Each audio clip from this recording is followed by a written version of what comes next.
M'dzina la Atate ndi la Mwana ndi la Mzimu Woyera. Amen. Tikulandireni ku programu yathu ya Tilankhuleni Ambuye.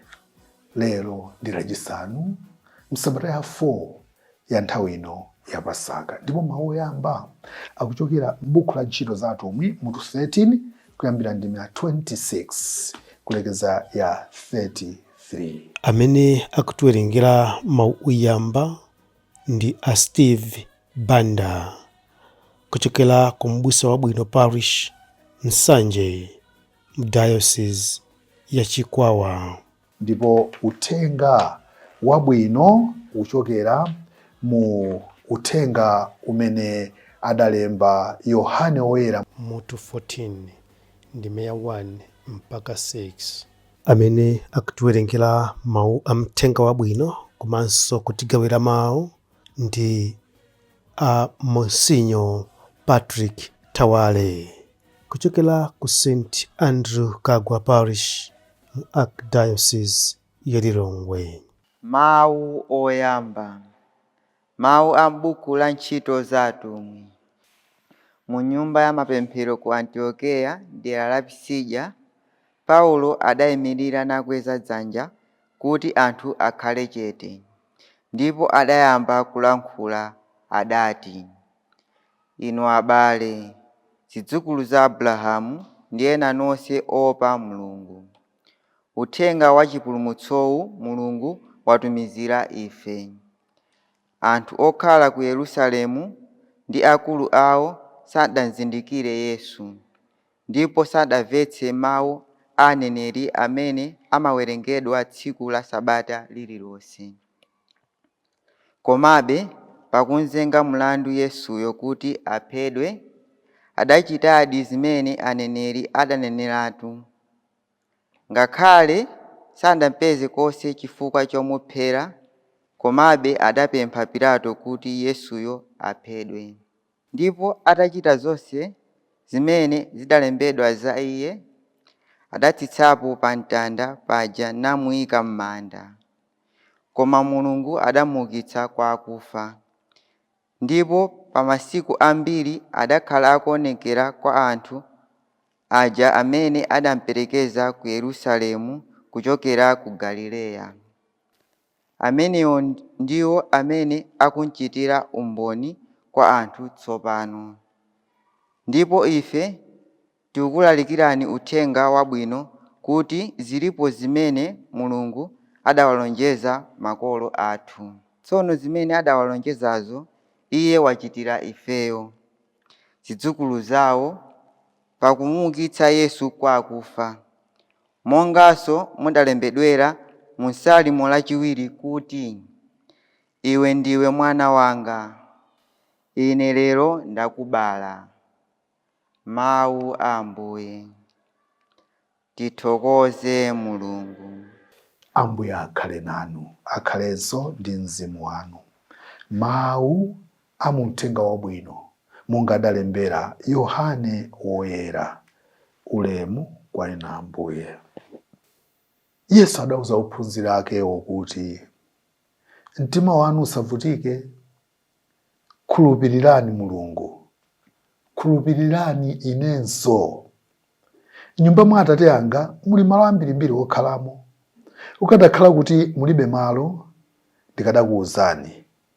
Ndikupita ukakukonzerani malo, ndipo ndikapita ukakukonzerani malo, ndidzabweranso kudzakutengani kuti inunso mukakhale kumene kuli ine, ndipo kumene ndikupita ineko njira yake mukuyidziwa. Tomasi adati, Ambuye, sitikudziwa kumene mukupita, nanga njira yake tingayidziwe bwanji? Yesu adamuyankha kuti, ineyo ndine njira, ndine choona, ndiponso moyo. Palibe munthu angafike kwa Atate ngati sadzera mwa ine. Mthenga wa Ambuye. Ulemu kwa inu Ambuye Yesu Khristu. Lero Ambuye Yesu akutsimikizira ophunzira ake komanso ifeyo kuti ulendo umene akuyamba wopita kwa Atate, iwonso adzayenda omwewo tsiku lina. Ndipo akuwatsimikizira ophunzira aja kuti iyeyo ndi njira, komanso iyeyo ndiye choona. Apapa chimene Ambuye Yesu akufuna kuti atitsimikizire ndi kuti iwowo kumene akupitako ndiye kumalo athu enieni.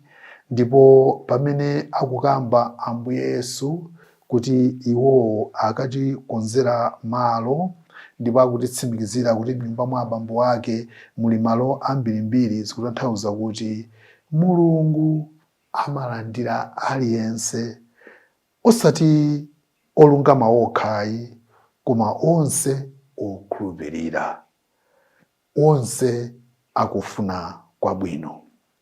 Ndipo ndi bwino kumvetsetsa uthenga umenewu. Sikuti Mulungu salabadira anthu amene samutsatira, amene amangokonda kuchimwa mosadziretsa ayi, koma chimene Ambuye Yesu akutitsimikizira ndi kuti chikondi chawo chopanda malire ndipo cha nthawi zonse. Chimene akupempha kwa ife ndi kufuna kwathu kwabwino. Nthawi zina mmaona kuti munthu uyu kuchimwa kumeneku wachita kukonzekera kuti akachimwe. Lero Ambuye Yesu afuna kuti ifeyo tibwerere mbuyo, tiyesetse kukhala anthu akufuna kwabwino. Ngakhale kufuna kwabwino kokha sikukwanira, koma it is a good beginning. Kumayesetsa zikavuta kubwerera mbuyo nkuyambiranso ndiye kufuna kwabwino kumeneko, osataya mtima msankha. Choncho ife tili ndi mwayi lero chifukwa kuti Ambuye Mulungu akuti limbitsa mtima, akuti tsimikizira kuti tili pansi pano pa ulendo wathu wa jubilei ya chiyembekezo. Tili ndi bwenzi lake losaona nyengo, Ambuye Yesu. Ndipo kumwamba tili ndi nyumba yeniyeni, ndipo zipinda zokwanira munthu aliyense. Nyumba imeneyi ndi yokhalitsa ndiponso yokwanira munthu aliyense. Tikamayenda pansi pano ngakhale tikumane ndi zokhoma zambirimbiri, kwalinga mtima kuzikhala kumwamba kumene Ambuye Yesu aditsimikizira. Alipo anthu ena adachimwa chaka chatha, komabe mpaka pano ali nkhope zachisoni zakugwa chifukwa adachimwa, koma kudzuka. Ndipo mpingo wa Katolika ndipo udatithandiza kwambiri. Sakramenti lakulapa lilipo nthawi zonse. Sakramenti lokalistia limene lili chakudya cha moyo wathu wauzimu liliponso. Tizikonda kulandira sakramenti lakulapa ndiponso sakramenti lokalistia. Nkufuna kwathu kwabwino tikagwiritsa ntchito masakramenti amenewa, ndiye kuti ifeyo kunyumba kuja atilonjeza Ambuye Yesu kuti kuli malo okwanira, ifenso tikafikako ndipo tikasangalala kumeneko, osati tsiku limodzi lokha koma mpaka namuyaya. Amen.